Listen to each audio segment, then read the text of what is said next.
Today, I want to talk about giving away your power. Does attaining your goals seem harder than it should be? If you feel challenged to achieve your desires, you may be constructing false obstacles to your objectives. When we do this, we give all our power and attention to these imaginary ideas. In reality, this is simply a delay tactic.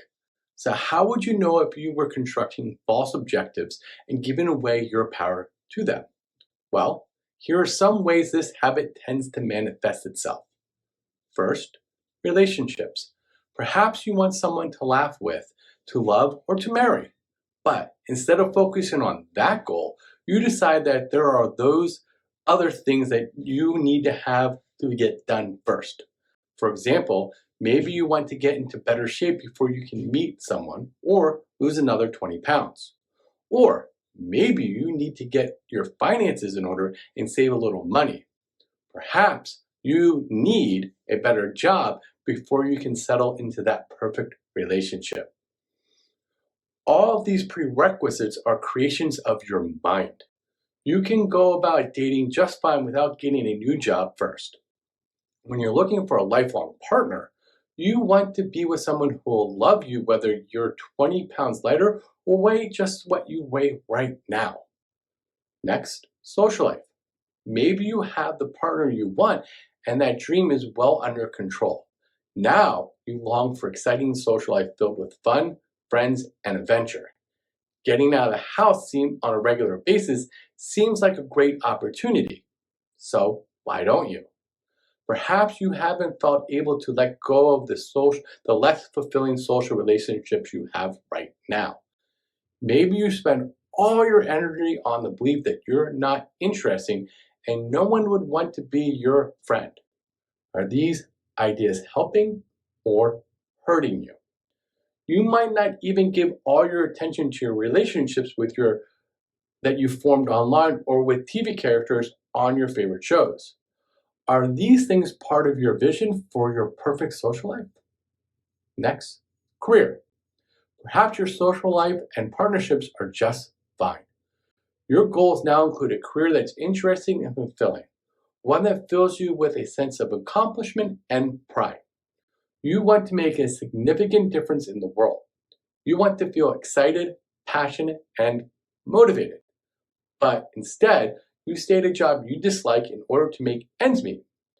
It's amazing how much power bills have over us. When they're just a little piece of paper with a few numbers typed on them, so many of us use our bills as an excuse not to find a career that we love. We devote our energy toward the belief that we can't do what we want to do because we have bills to pay.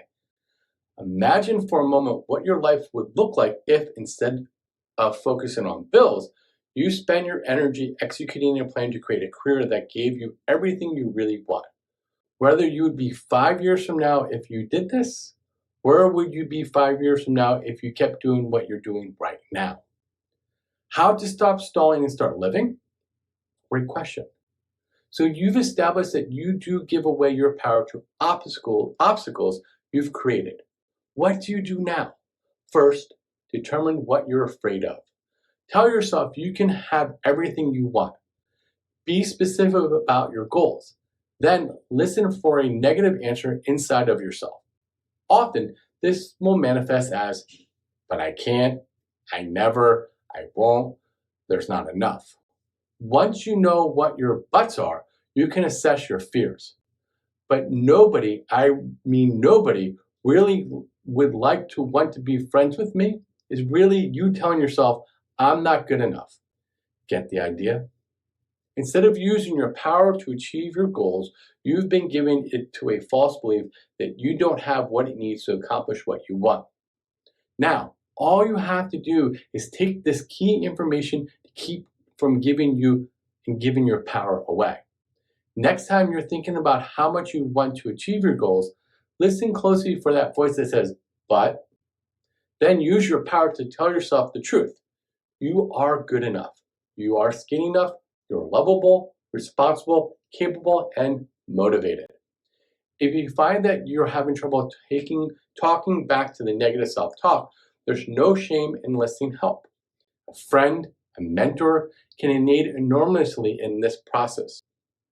Ultimately, your goal is to use your power to benefit you, not to tear yourself down inside. Even if you just take the steps that we talked about and never do anything else, you'll find yourself closer to reaching your goals than ever before. Give your power to the things that mean the most to you. A life spent in this manner brings fulfillment and success. So go out there, aim higher, and elevate your life.